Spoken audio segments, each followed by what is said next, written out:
Assalamualaikum warahmatullahi wabarakatuh. Perkenalkan, nama saya Ika Rahmawati dari kelas BKA 2. Video ini dibuat untuk memenuhi tugas mata kuliah komunikasi dalam bimbingan dan konseling. Dosen pengampu Ibu Syarif Fitrah, MPD. Di kesempatan kali ini, saya akan menjelaskan mengenai aspek-aspek komunikasi interpersonal. Nah, sebelum memasuki materi utama, terlebih dahulu saya akan menjelaskan apa itu komunikasi interpersonal. Jadi, komunikasi interpersonal itu dijelaskan sebagai interaksi secara verbal ataupun nonverbal antara dua orang atau lebih yang saling terhubung. Nah, kedua orang ini memiliki peran yang berbeda. Yang pertama itu ada si komunikator atau pemberi pesan atau informasi. Yang kedua itu ada komunikan atau si penerima pesan ataupun informasi. Nah, jadi aspek-aspek komunikasi interpersonal ini memiliki 5 aspek. Di antaranya itu ada keterbukaan, empati, sikap positif, sikap mendukung, dan kesetaraan. Nah, yang pertama itu ada keterbukaan. Keterbukaan ini diartikan sebagai memberikan informasi mengenai diri sendiri yang umumnya tidak diketahui oleh orang banyak, atau juga dapat diartikan sebagai memberikan informasi secara jujur dan benar sesuai dengan keadaan yang sebenarnya pada saat interaksi berlangsung. Setelah ada keterbukaan, ada juga empati. Empati ini diartikan sebagai mengetahui atau memahami keadaan orang lain. Nah, dalam mencapai rasa empati ini ada 3 hal yang dapat kita lakukan. Yang pertama, jangan menilai, menafsirkan, ataupun mengkritik keadaan orang lain. Yang kedua, mengerti alasan mengapa orang itu merasa demikian gitu.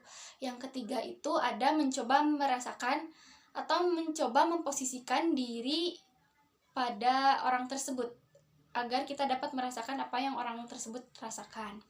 Nah, setelah empati ada juga sikap positif. Sikap positif ini memiliki 2 sudut pandang. Yang pertama itu memandang dirinya dengan perasaan positif dan memandang orang lain dengan perasaan yang positif. Nah, dalam hal ini dapat dilakukan atau memberikan sikap positif ini dapat dilakukan dengan cara memberikan pujian ataupun bahkan penghargaan. Nah, setelah sikap positif, yang keempat itu ada sikap mendukung. Sikap pendukung ini meliputi 3 hal, yaitu descriptiveness, spontanitas, dan profesionalism. Nah, dalam komunikasi interpersonal ini dapat dilakukan dengan memberikan anggukan ataupun senyuman pada saat interaksi itu berlangsung. Nah, yang terakhir atau yang kelima itu ada kesetaraan. Kesetaraan ini diartikan dengan memandang orang lain atau memandang semua pihak yang terlibat dalam komunikasi interpersonal itu sama berharganya, sama bernilainya gitu. Jadi tidak ada yang dibeda-bedakan, jadi semuanya sama atau sama rata, makanya disebut kesetaraan.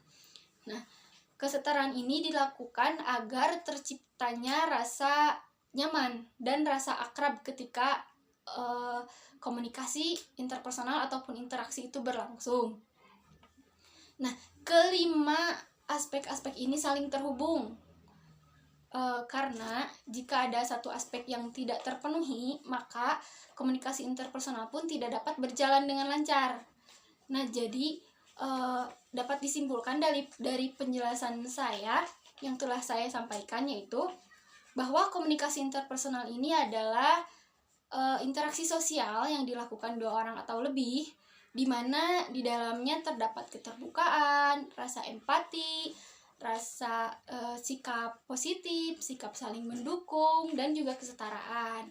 Nah, kelima hal tersebut atau kelima aspek tersebut harus dilaksanakan atau harus terpenuhi agar komunikasi interpersonal berjalan dengan benar dan komunikasi interpersonal berjalan dengan sukses. Mungkin hanya sekian yang dapat saya sampaikan, kurang lebihnya mohon dimaafkan. Wassalamualaikum warahmatullahi wabarakatuh.